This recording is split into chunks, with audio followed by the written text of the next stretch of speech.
Okay, right. Good evening. Thanks for joining me.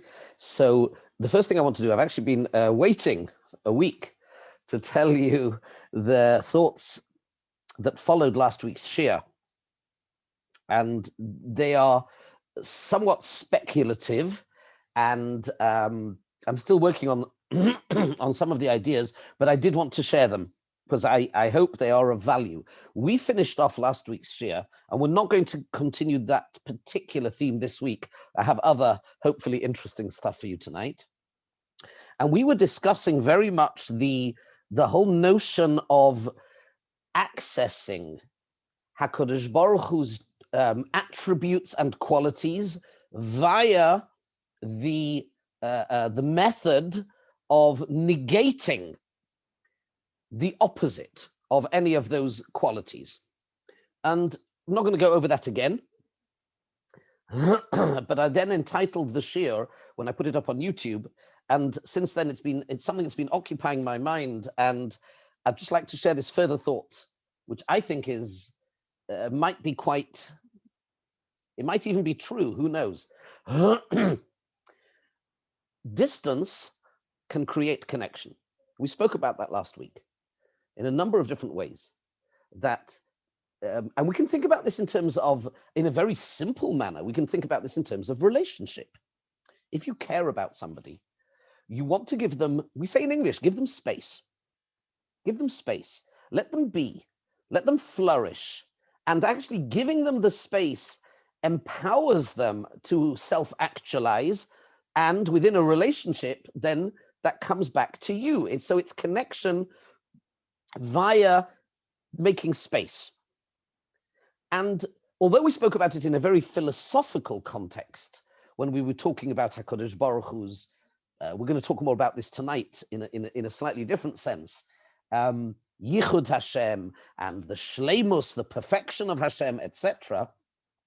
And we spoke about, I can't remember whether I told you, I think I told you the Maharal, who spoke about the luchos that were 6 tfachim, 2 tfachim Hashem held, 2 tfachim Moshe held, and the 2 tfachim were in the middle. And we could think that the 2 tfachim in the middle, says the Maharal, would be sort of, almost a waste of space, so to speak. And he said, no, it is actually those 2 tfachim that are in the middle, the 2 tfachim that a human has no access to, and acknowledges the distance that actually, ironically and paradoxically, connects the 2 tfachim in either end. It's the 2 in the middle, the 2 of the distance, that actually create the connection. And it's not just a metaphor. I think it goes deeper. And so that's kind of a very quick plenary of a recap of what we did last week. But now I'd like to take this a little bit deeper. It occurred to me, tell me what you think of this, or don't. But it occurred to me, is this not absolutely what Hashem himself did? You see, without going too much into the Kabbalah of it, but it's pretty elementary stuff. I'm sure you know this, that the how do we exist in any way? Because what HaKadosh Baruch Hu did was, the very first thing that we know is that he did something called tzimtzum, which means to constrict, to limit himself. In simple English, without going into what all of that means, because it's way beyond anything that we can conceive of, because to constrict, we think of constriction within terms of space, but here he constricted himself so that there could even be space.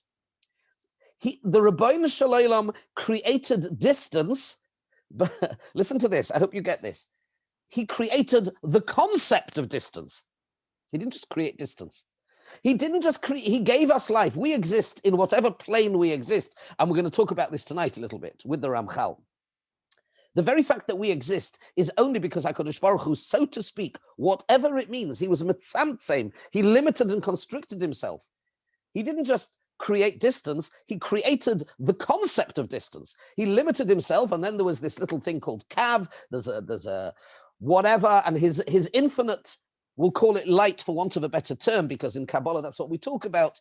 Hashem's oir filters through in a very limited sense in this little, so to speak, a pipe, which is within the constricted space. so that we are not just overwhelmed by his essence and his unity, and that we actually are able to have any form of existence at all. So this is what he did. HaKadosh Baruch Hu created space, quite literally, the concept of space.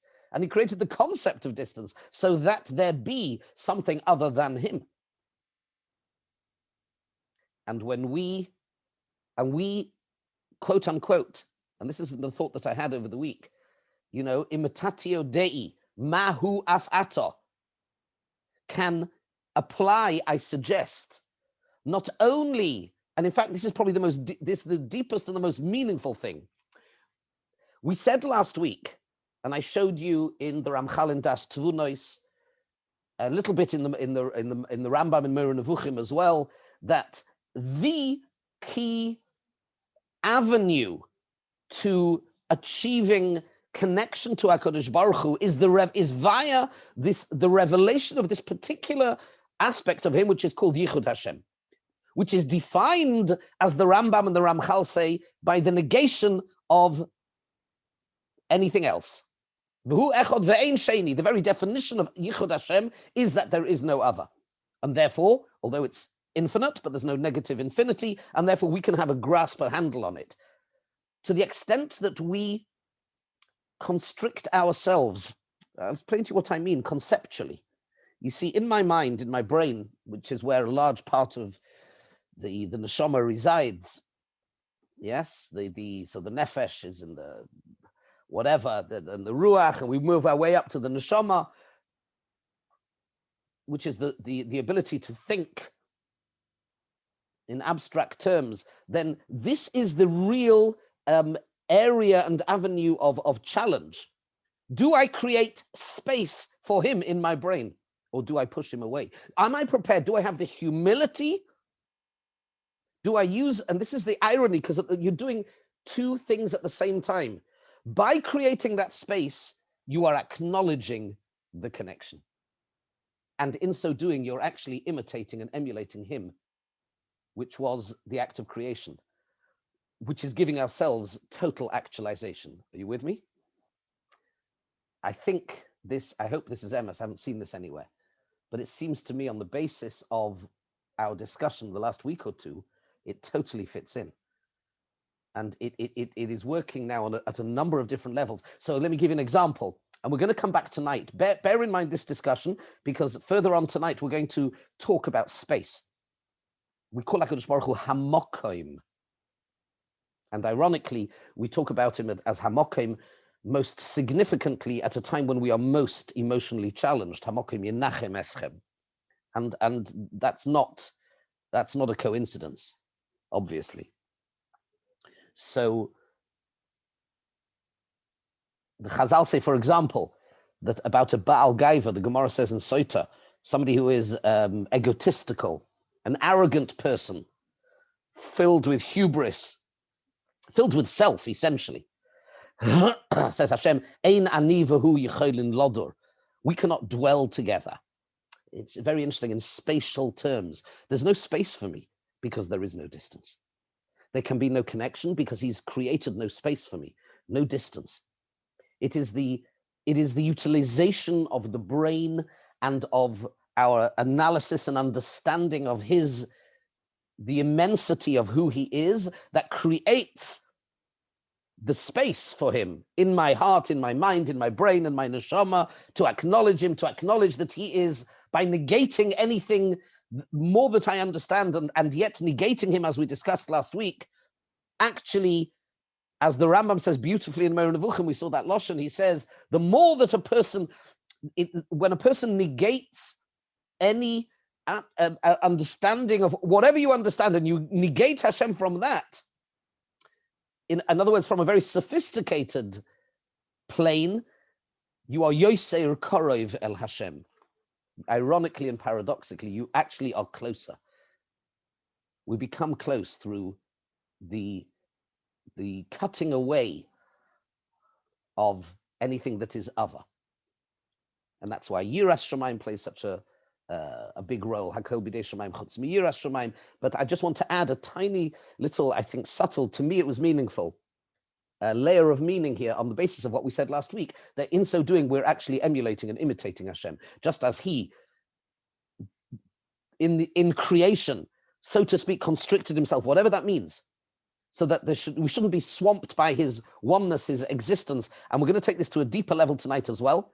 So our challenge, mahu af ato, imitatio Dei, just as he, this is how we achieve perfection. Now, of course, we talk about it, and the Gemara talks about it in terms of positive action. He buries the dead, you bury the dead, he looks after he's goimel chasodim, you should also do chesed. But that is in terms of action. And here we have, it suffers a defect, as the Rambam said, because it's never going to even get close because he's infinite. What I'm sharing with you, I think, is a root. And this, I think, perhaps is what the Ramchal means when throughout his Sfarim, he places inordinate emphasis on Yichud Hashem. Because via this method, we create space through this attribute more than any other. And in so doing, we become close to Hashem. To me, this was an exciting discovery, this aspect. I haven't seen it anywhere. I hope it's Emes. I think it's Emes. That was just a postscript, which I've been waiting for a week to share with you on the basis of last week's share. And now I would like to do something. I'm going to come at you slightly left of field. Okay? Bear with me. I haven't totally lost my marbles, or maybe I have in lockdown, I don't know. But now I want to very briefly ask you the following question. And this is a question which it was raised, I suppose, comes back from Plato's cave, through Theseus, through the ship of Theseus, and all the way through the veil of perception. But I want to come to Descartes, okay? So René Descartes talks about the evil demon, yes, the malin genie. I can't speak French to save my life, so I won't even try, okay? In his 1641 book, Meditations on First Philosophy. And his idea was to reconstruct the edifice of human knowledge through being certain. We got to be certain. This is what he said, what he called his method of doubt, okay? So any belief which was subject to any where you could be skeptical and say maybe not, he stripped all of that away. And I'm going to read you quickly a paragraph from him. And this was, of course, it became his very famous saying, I shop, therefore I am. Sorry, that was the modern thing. That was Amazon's. No, cogito ergo sum. Okay, I think, therefore I am. It is the I. I'm not here to teach philosophy because I can't. I don't know anything about it. But let me read you a paragraph, and you'll see why it's relevant. You will see why it's relevant, I promise you. He writes as follows: I shall suppose that some malicious demon of the utmost power and cunning has employed all of his energies in order to deceive me. I shall think that the sky, the air, the earth, colors, shapes, sounds, and all external things are merely the delusions of dreams which he has devised to ensnare my judgment. This is known by philosophers as the brain in a vat problem. In other words, how do you know? How do I know? How does anybody know that reality is the way we think it is? Maybe right now, all of us, or at least me, yes, I know that I'm having experiences. I can see a screen. I can see people there, and I have sensory stimuli around me that would appear to give me what I think is that I'm sitting here in Berlin in this room with it. But maybe I'm just a blob. Maybe what's really going on is I'm a blob. I'm just of gray matter. I'm a brain in a pickled vat of formaldehyde and all sorts of liquid. And perhaps, in fact, some modern philosophers, there's a guy called Nick Bostrom, who suggests actually that it's actually quite hard to prove that it hasn't already happened. If we can suppose quite reasonably that human intelligence will begin to devise ever more brilliant artificial intelligence machines, it's quite reasonable to assume that in 50 or 100 years' time, they will be able to do this and create this simulated experience. So how do I know it hasn't already happened? And when they get to do it, no doubt there will be millions and billions of them, and they will probably outweigh the numbers of any biological brains, assuming that they continue to exist and we haven't all been taken over by robots or whatever. How do I know that hasn't already happened? It was given a bit more modern, it was given a makeover by Hilary Putnam in his 1981 book, Reason, Truth, and History. But the concept is, and then, of course, this was the basis of the film, The Matrix, in 1999. do we, and leaving aside the moral implications about whether you from within that would take the red or the blue pill, that's moral reasoning, but let's talk about reality, existence. How do I know that I am not just the figment of somebody else's imagination and all of this is not real? Now, in case you think I really have totally lost my marbles, I'm actually going to suggest to you tonight that at some level, this is absolutely true. At some level. Now, to be careful with this, and it's subtle, and it needs to be done carefully. It needs to be done. Anyway, this is I'm being a little bit provocative tonight. I'm now going to start screen sharing. Should I do that now? Yes, I'll screen share now, and then we'll go back to we'll have to flip backwards and forwards, and I don't know how, I hope we'll finish it tonight, but we'll see. I want to start off with a posuk we say in Tehillim. I'm going to screen share now. Here is one I prepared earlier. There we go. Righty-ho. Okay, so I'm going to start off source one. It's a posuk. We say it every day in davening. It's a beautiful posuk. It speaks to me personally, and this is going to be kind of the basis for what we are going to be discussing tonight. One very short introduction, and that is the Kabbalistic sources tell us that.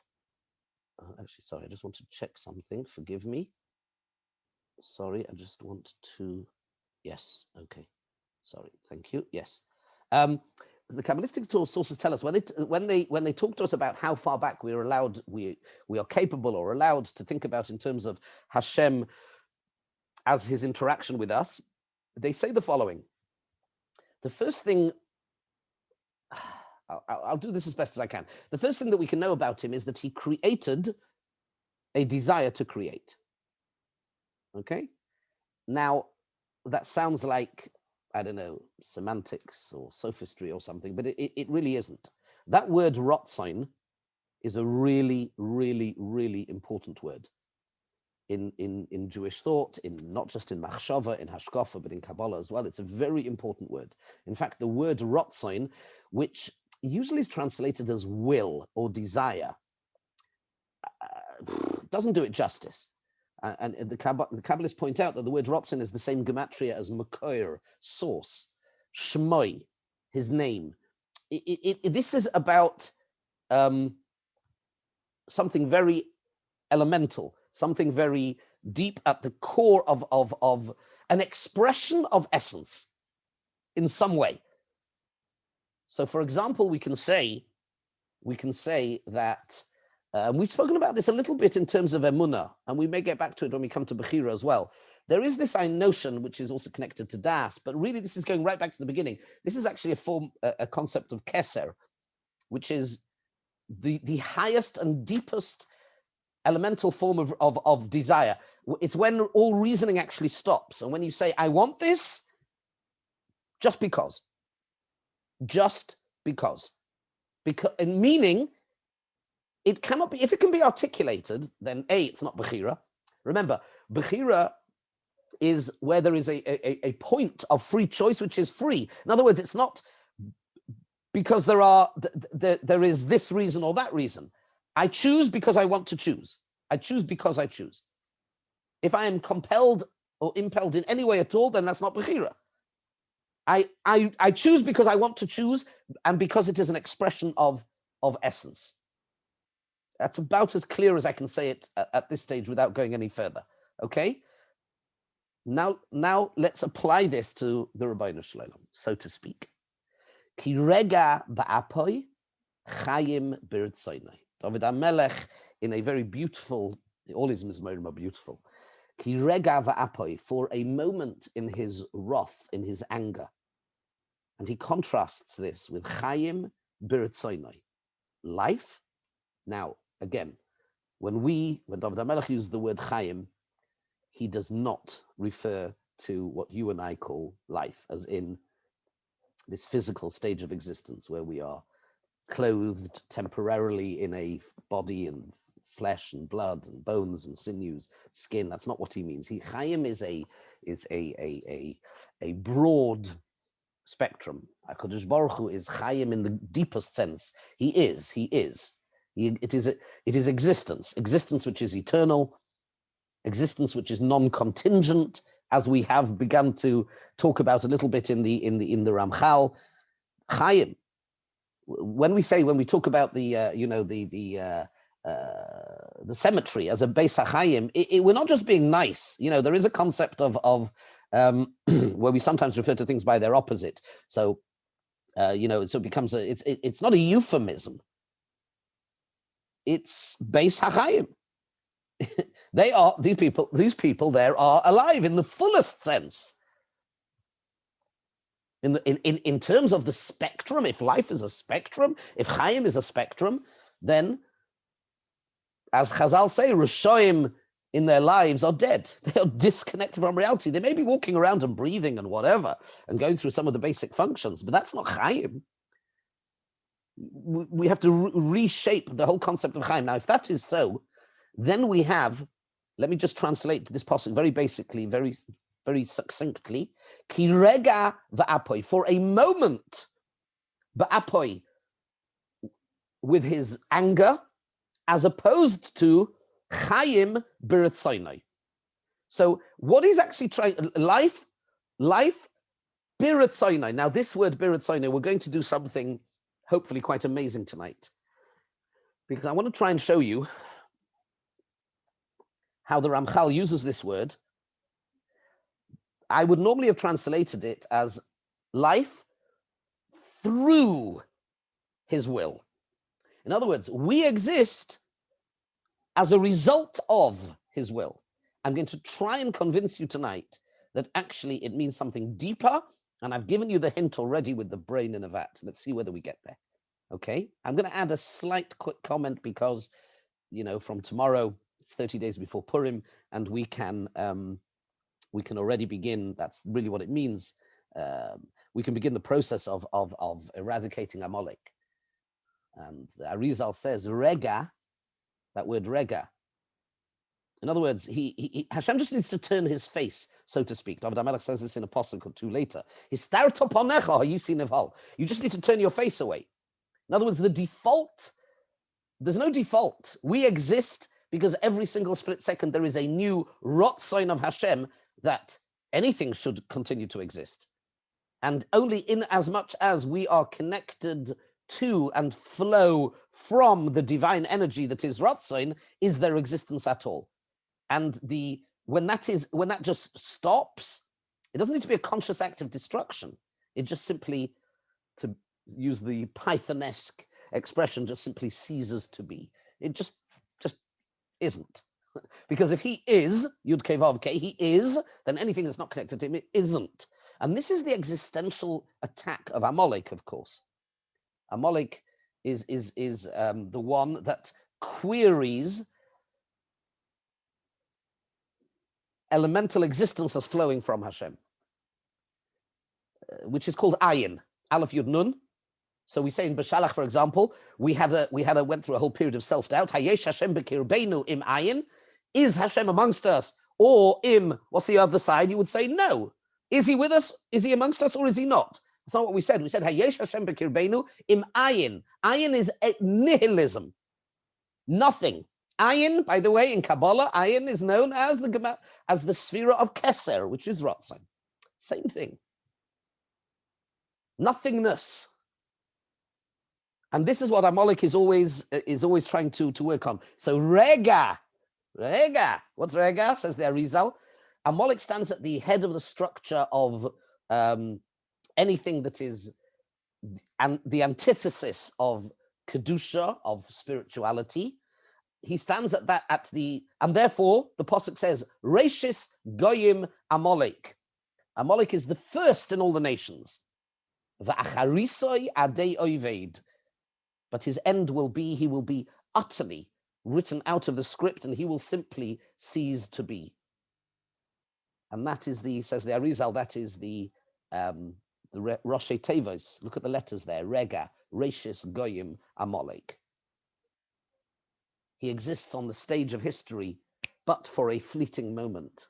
And Ba'apoi, he arouses Hashem's wrath, and then he's gone. And we are the antithesis of that. It's a chiastic structure. Chayim beretzoinai. Chayim, we represent and acknowledge Hashem's Chaim, which flows through, and therefore we exist. I'll give the game away now. I can't hold myself back. We exist inside of his Ratzon, Chaim Biratzonai. And that's the brain in a vat. This is perhaps a bit, I would say controversial, but if you're not used to it, but it's, so let's start the work. Let us start the work. I'm going to stop screen sharing now, and we'll go back to the, let's go back to the Ramchal. Keep an eye on the time, otherwise we're going to run out of time. So, I don't know how many of you, and it actually occurred to me that perhaps you don't even have so much, whether you actually have the text of the Derech Hashem in front of you. I assumed everybody had. I can see Hannah's nodding. I assumed that you had it. Maybe in future I should actually not assume, but for the moment I'm going to assume that because I didn't prepare the actual text. I only prepared other sources. So let me run through, because let's see whether we can actually maybe try and finish Perek Aleph tonight. So we are looking at these 6 essential qualities of Hashem, which everybody needs to know. We mentioned, and I'm going to run through we spoke about his perfection as being the second one, which is accessed via negating anything that isn't perfect. He cannot suffer any imperfection at all, whatever that is. The third one was that Hashem must exist. He is the only thing, in fact, that has to exist. He is the only, in the words of the philosophers, non-contingent existence. He is the only thing that has to be. Nothing else has to be.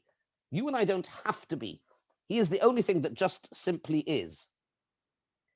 And another aspect of that, and I don't want to be overly philosophical, but another aspect of that is that and it does flow to some extent from that, is that his existence does not depend on anything else. He is the imperative for his own. So he's imperative. His existence is imperative. He has to exist. And he is the imperative for his own existence. Okay. Then we go on to one which, again, I don't want this to become, I suppose, overly philosophical, because we want to focus on the Yichud Hashem. And the next one is Pshitusai, that Hashem is simple. Now, it's the wrong translation. He's not simple. It means that he is not. There are 2 types of complexity. The Ramchal says over here in the text, he says there is one type of complexity, which is, and he talks about, say, for example, within a human being. He says, Kihine, I'm 3 lines into the Ois Hey over here. Kihine, Geder Azikor and Geder Echad, Geder Arotz and Geder Acher. So let's say a human being, I have certain memories. Well, who is the I? Whatever. I have memories and I have desire of whatever, Rotzon. They are not one and the same thing. They both exist within this totality, which is me, and they're both important, but they're not the same. They're not the same thing, and they combine as part of this bigger thing.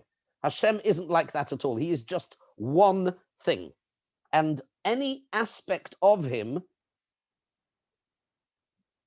is all one and the same. And we can't. The truth is, we cannot fully comprehend it. There is more to be said on this, but I just want to make the point very simply and move right on. Okay.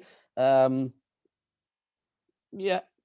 He talks also about how many of these things, actually, we could access quite a lot of them through, I think I mentioned it last week, through the chokhmas of the world, geometry, astronomy, engineering. He mentions a number of things, and he says we could have arrived at, it's a fascinating approach, by the way, we could have arrived at these logical conclusions of these 6 axioms, these 6 fundamental ideas about Hashem. We could also have arrived at the conclusions through classical wisdom, but he says, we're going to do it. I'm doing it a different way. Really interesting.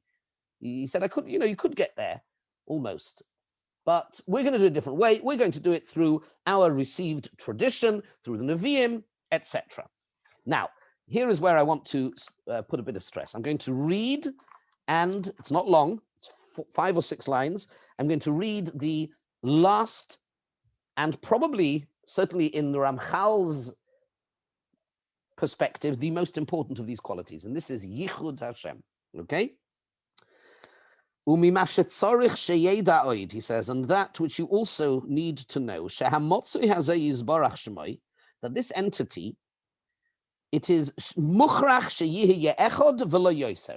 he must be one and not more than one. So we already know he has to exist. He exists. He has to exist. He's perfect. He is the imperative for his own existence. He suffers no defect. Yes, yeah, it is. Thank you, Hannah. It is in Safaria. A Bli Neder for next week. I will try and put it on the source sheet. It seems a bit silly to put the other sources and not this. I apologize. I will do that in future, Bli Neder. But for this week, bear with me at least. So this entity, Hashem, has to be one. Can't be more. Pirush. Now here he explains. Interesting. I'm not sure if he said this. We didn't use that. Oh, he did actually. He did in the previous one. He also said the word Pirush. Okay, he's explaining. What does this mean? His oneness, his unity.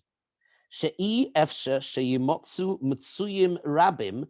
There cannot be multiple entities whose existence is the imperative for their own existence. That is a contradiction in terms. You can't have that.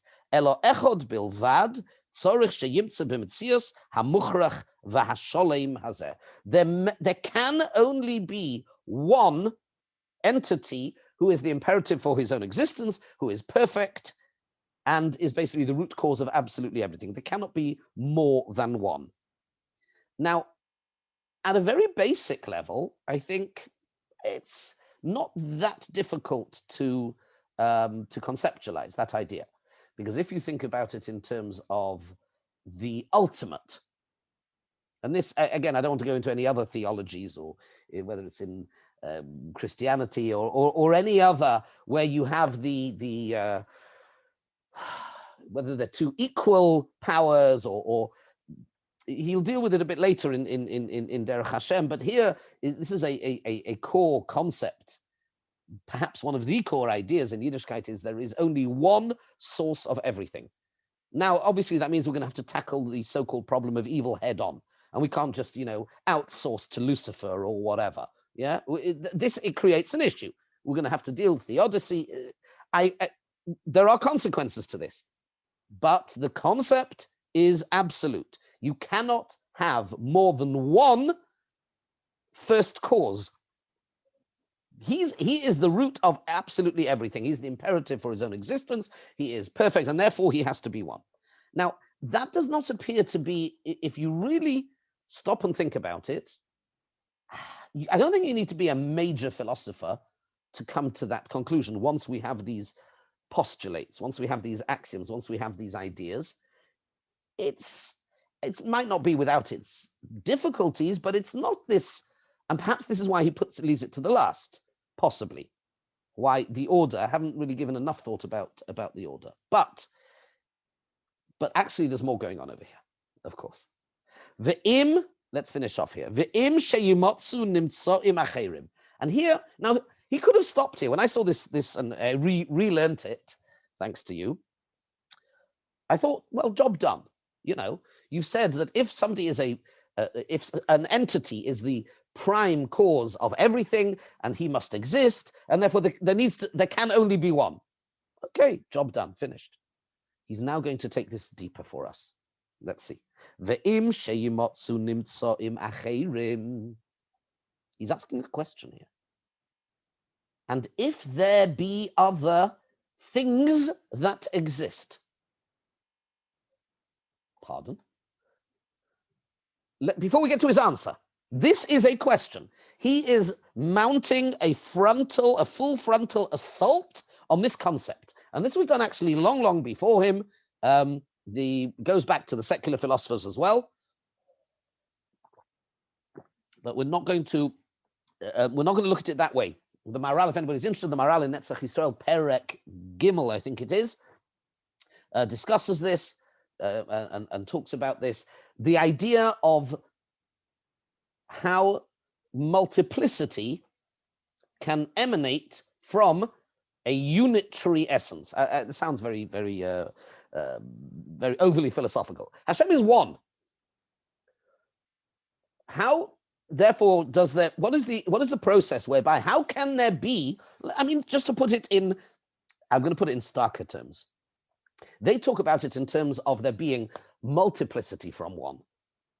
And some of them get round it by positing an intermediate stage where there is one from one, which is then, but that is only the Hewley, whatever, it is only the potential. And from there, from the potential, it sort of branches out. The Maral really hates that idea. And leaving that aside, I think, from what I've understood from the Farshim, the Ramchal here is doing something much, much, much more reactionary. He's saying, how can you exist? How can I exist? How can anything exist outside of Hashem? There is only, existence is Hashem. That's his question. Ve'im sheyimotzu nimtsoyim acherim. But if we seem to encounter things other than Hashem, me, you, the table, this tree, how can that be? That's his question. If you really understood Yichud Hashem, Ein Oid Milvadoi, Ato Horei Saladas, we said at Matan Torah, you were shown clearly, Ki Hashem Hu Ha'elokim, Ein Oid Milvadoi, there is nothing else. So we started saying, yes, Ein Oid Milvadoi means he is the ultimate source of all power, and so the Ramchal says, if you think that, then you haven't understood Yichud Hashem. I'm really sorry. And here I'm actually going to let you into a secret. There is it's a problem which has bothered philosophers, both secular and Torah philosophers, and Kabbalah is full of this difficulty, this paradox. Sometimes it's called, you can talk about Hashem's immanence versus his transcendence. You can talk about it in all sorts of different ways. In Kabbalah terminology, it would be that Hashem envelops all the worlds, and at the same time, he fills all the worlds. Soiviv kol almin umamale kol almin. In Kabbalistic terminology, you have Ur Makif and Ur Pnimi. You have, but to put it in simple terms, it's just the challenge of understanding how anything can exist. It's not good enough just to say that things exist because he wants them to exist. If any other existence is a challenge to his unity, then how can there be any other existence? Now, it might sound a little bit, if you haven't thought in these terms before, it might sound a bit complicated. It really, really isn't. And because the answer is so, the Ramchal tells us the answer is important. I'm going to let him speak for himself. I'm going to screen share with you. I hope this isn't considered to be too reactionary or too deep, but that's really what he's asking. And I do have to tell you that we accept and believe. I mean, let's look at this from another plane, if you like. The other classic challenge: Hashem's knowledge and my free will. It's the same challenge. It's all of these things is the same challenge, because there is a dimension in which there is only Borei Olam. There is a multiverse. They're right in a sense, but it's a different type of multiverse, not the one they think of. There is a dimension where there is only Hashem. And then there is this plane of existence where there appears to be other things. And the two absolutely exist in parallel. There is a bit of an interface between them. It is impossible for us even to conceive of this Olam HaYichud, as it's known. But it absolutely exists. The Arizal put it this way: B'mokim Yediyah in Bechira, B'mokim Bechira in Yediyah. In a place of Bechira, of free choice, there can be no ultimate Yediyah, knowledge, and vice versa. We're not expected to understand this. I'm saying these words. Doesn't mean that I'm any cleverer than you. It means that I've learnt this from the sources, and hopefully in a few minutes, we will begin to understand how and why this is so and how and why this works. I'm going to start screen sharing. I hope I haven't lost too many people. I see, look, we lost 2 people. Okay. I do apologize. Maybe I'll go back to simple stuff next week. Okay, let me share my screen again, and I will let the Ramchal speak for himself here. This is Das Tvunos. Okay, this is Das Tvunos, and I'm going to, I think we're going to run out of time, so I am going to skip through some bits. Again, when I put this up on YouTube, like I did last week, I'll link to the Google Doc in the description. So in Das Tvunos, he says as follows. He's talking about Yichud Hashem. I could have used a number of other sources. He's later on here in Chelik Dalad. He talks about this as well, but it's in more depth here, I think. So is that just somebody asking something? Oh, okay. Yes, thank you. All right. So thank you, Nancy. So Das Tvunos. Yes, let's have a look. What I've done in bold. Hine. Says the Ramchal, when we say Yichud, I've already taught you already know, what do we mean to say? Shlilas kol zulosai, the negation of anything other than him. This then becomes fundamental for all of any aspect of Hashem's perfection that is infinite. Whatever there is in him, in anything positive, you need to understand there is nothing other than him in that. There is no opposite to him. There's nothing to prevent him. He doesn't have a nemesis. He doesn't have a... This is all integrally part of Yichud. And then he goes on to say, we learn 2 things from this, and I'm actually going to skip it out because we're going to running a bit short of time. Let's go back to the bottom here. We will allow this to take root.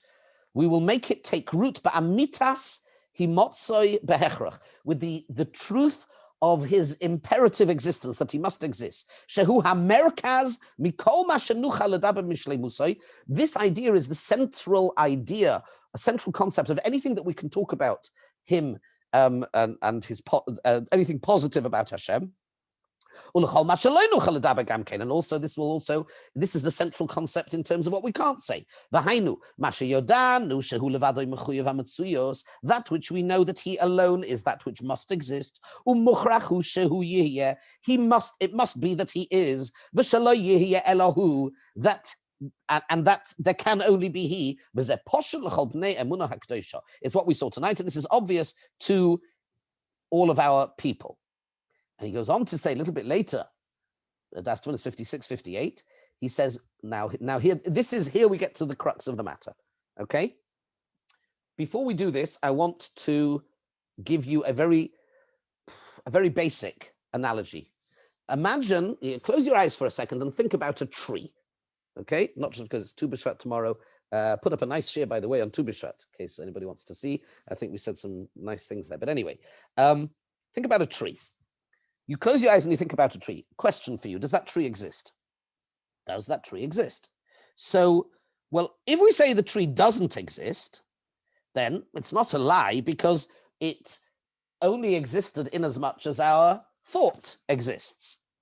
Its entire, the existence of this tree, the maximum existence this tree can have is as long as I'm thinking of it. The minute I stop thinking about it, given that it was only my thought, then it can no longer be said to exist. And by the way, we can get onto some really, really interesting stuff here if you know anything, and I only know a very little bit in terms of sort of quantum mechanics, because our perception and our observation of reality can actually determine reality. Sort of, Young's two-slit experiment and then John Wheeler's observation. Your perception of an experiment, even after it's done, can change the reality. We know that now. And that I think is linked to Bechira. But back to our tree, which is in our figment of our imagination. So if we say it doesn't exist, we haven't said a lie. On the other hand, if we say that it does exist, then it's not a lie either, because if thought In as much as thought exists, whatever that means, in as much as we look at thought exists, well, then that tree exists. It may only be in a different dimension or a different plane of existence. So there is a concept of something existing within a particular dimension. It's the best analogy I can do. Now let's go into the Das Tunis, and I think here we will discover, and with this we will tie all the threads together. Look what he says. Back to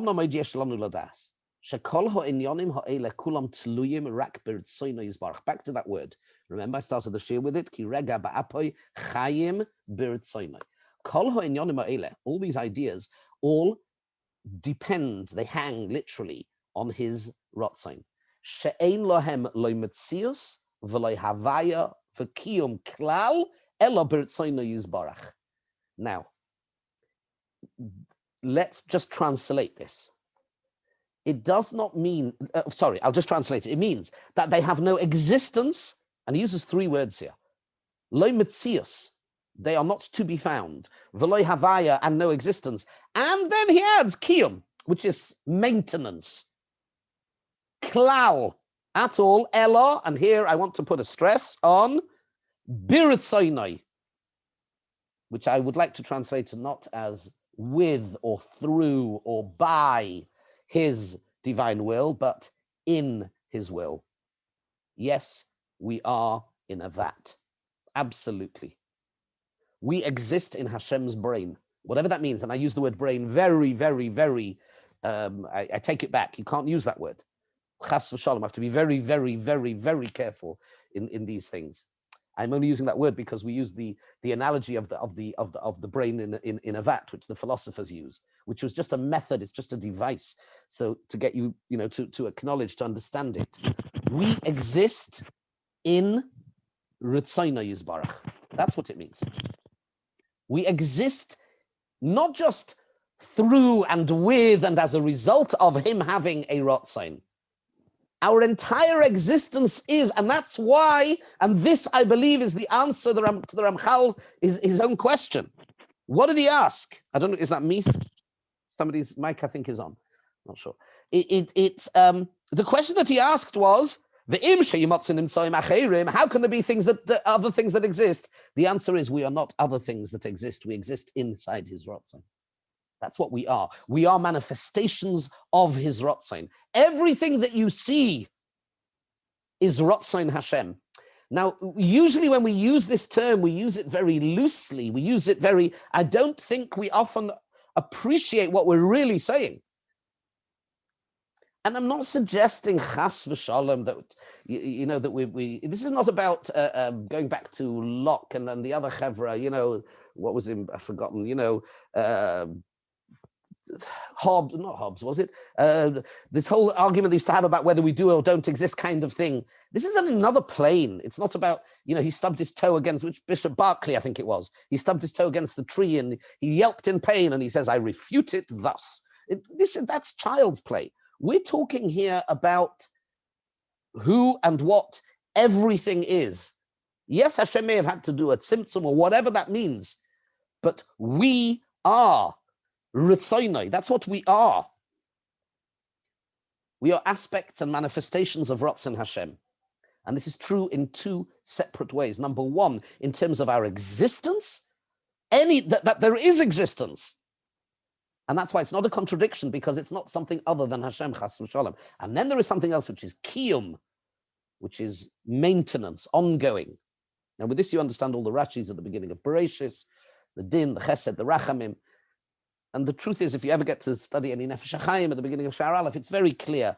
It's very clear that there is a,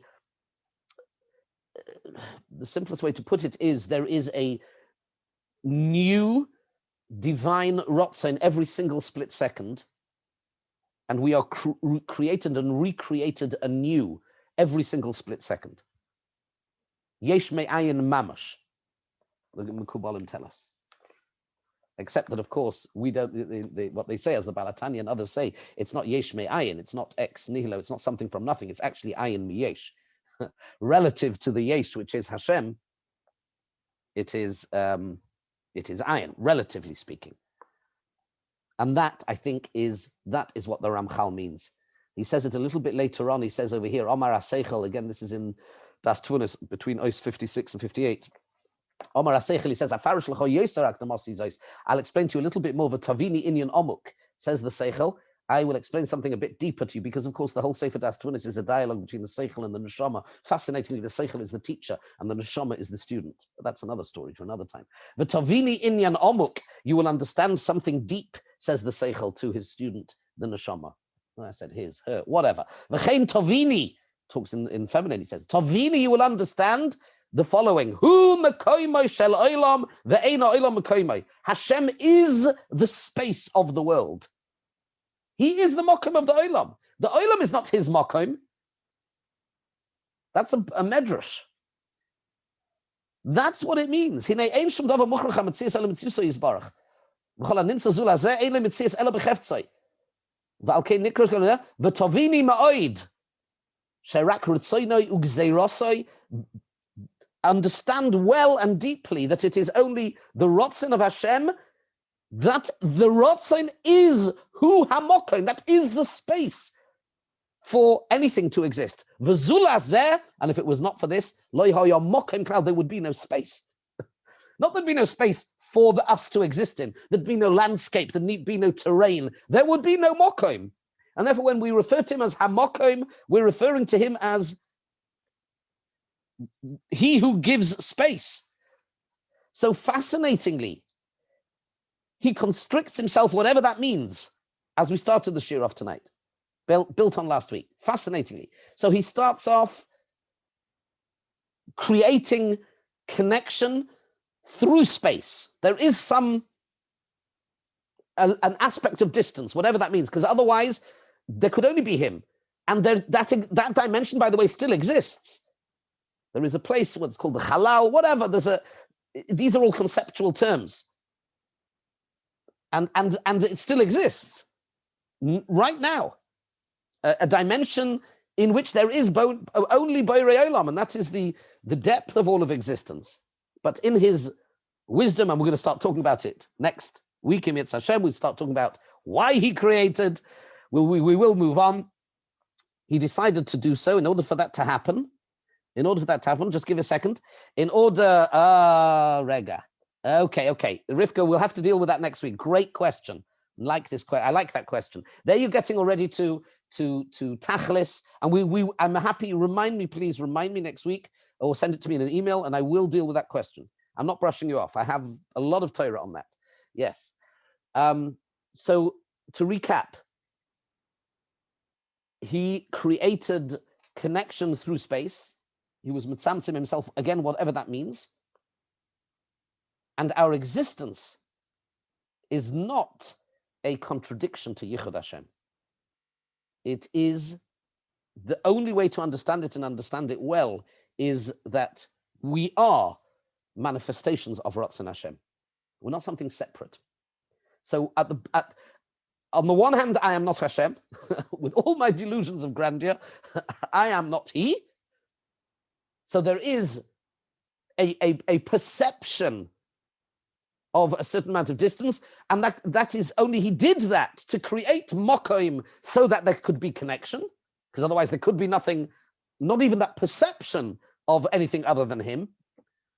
But as part of Yichud Hashem, we need to know that we exist b'ritzaynai, not only by and with. In English we say, there, for the grace of God go I. It doesn't mean it's beside. Of course that's true. And every single split second we exist as a direct result of him recreating and running the world again. Chayim, and that's that pasuk. Let's go back to the first pasuk. Ki rega ba'apai, but chayim b'ritzaynai. We exist within his Ratzon. We are manifestations of his Ratzon, and therefore no challenge to the notion of a Yichud Hashem, of one Hashem. Now, some of these ideas are a little bit challenging, but with this, I think we will call a halt to Perek Aleph. It's taken us a while. We'll move on a little bit next week in Yetz Hashem. I'll put this up, and in the interest, thank you.